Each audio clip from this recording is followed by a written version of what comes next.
So let's talk about net zero in the UK for a moment. I just interviewed Kemi Badenoch, who's the new leader of the Conservative Party in the UK, for everybody who's watching and listening.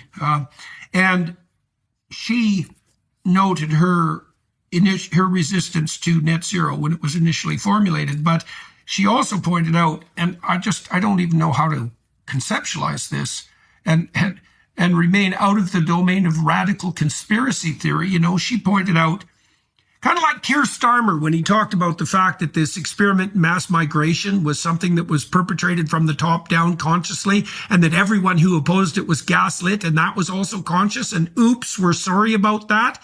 But Badenoch said that something approximating $1 trillion cost net zero plan was passed through Westminster with 20 minutes of debate.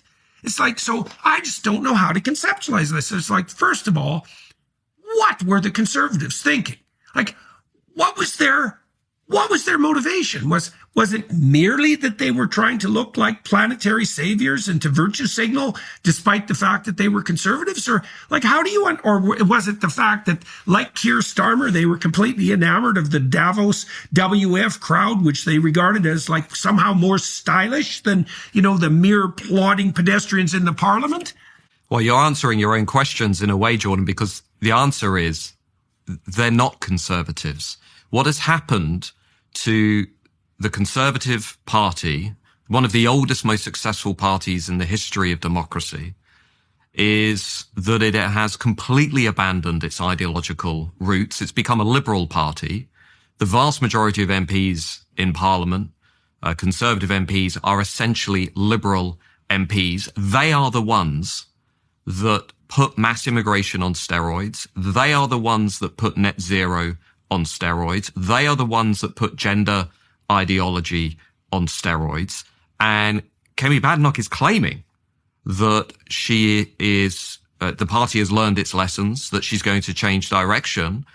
But in reality, because of the structure of the Conservative Parliamentary Party, because it is dominated from top to bottom by liberals, even if Kemi Badenoch believes in what she's saying, she knows deep down she will not be able to fundamentally change the direction of travel. So what I think we need is a bit like what America has witnessed over the last 10 years, which is a complete replacement of not just the Tory party, but the dominant establishment in this country, which is clinging to a consensus that is fundamentally out of touch with what voters want. I mean, mass immigration, I'll give you one example, Jordan. We can come back and talk a little bit about net zero, but to me, mass uncontrolled immigration has fundamentally weakened Great Britain.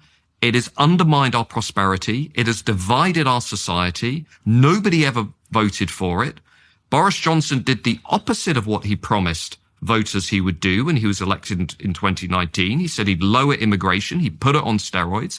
86% of all migration into Britain is now coming from outside Europe, from what I would argue are culturally incompatible nations. They're more impoverished nations. And the evidence that we now have from various government bodies that are now finally admitting that actually this is a net fiscal cost to the UK taxpayer. Before you get to things like the rape gangs, before you get to things like Islamist terrorism, before you get to things like sectarianism on the streets of Britain that we've seen since the 7th of October, just at an economic level, this doesn't make any sense whatsoever. Yet it was imposed on everybody by both the established left and the established right. So my theory of British politics here is that the voter backlash to mass immigration is going to be the new Brexit. This is going to be a major fault line in our politics. And the Tories, the status-conscious Tories, and you're right, Jordan, because they are more interested in winning social status from London liberals, from the luxury belief class, from what Rob Henderson and others have talked about. They are more interested in accruing social status from the London bubble than they are at saving this country. And that is a reality about the Tory party. They've completely sold this country down the river. In fact, one minor example that I think will give international viewers a real sense of what I would argue is a betrayal. It was the Conservative Party under Boris Johnson when it was in office that even removed a requirement for companies in Britain to advertise jobs in Britain before they advertise them overseas. They didn't even prioritize British workers within this national economy. They just completely opened the floodgates. And the end result is what you see around us today, which is zero growth, massive amounts of debt, no productivity, declining GDP per capita, while we're also pursuing this net zero madness, closing steel factories across northern England in order to deal with this political vanity project for an elite class that doesn't apparently seem to care about anybody else in this country. So I'm deeply worried about the direction of travel, but the Tory party is not going to change the direction of travel. You know, if an architect demolished your house, you wouldn't invite the architect back to do it again, would you? And I think in the same way, you know, it was the Tories that really demolished Britain. So why on earth would you invite them back to have another go? I think we need wholesale political change.